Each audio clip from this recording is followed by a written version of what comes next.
hey, I want to put a pool in because I want to increase the value of my house.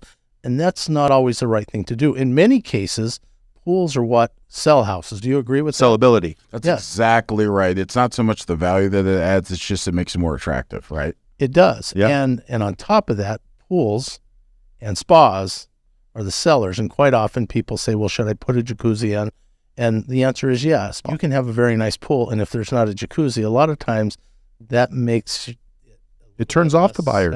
sellable. Yeah, when we're trying to list a home and we've only got a pool, I get that feedback all the time. We love the house, but your pool doesn't have a spa. You can add one, or you can, put a above ground spa, or, I'm always trying to defend Nobody wants not that. having a spa, but it's a big thing. It is. And if you're building a pool, it's not that much more money to just add the spa.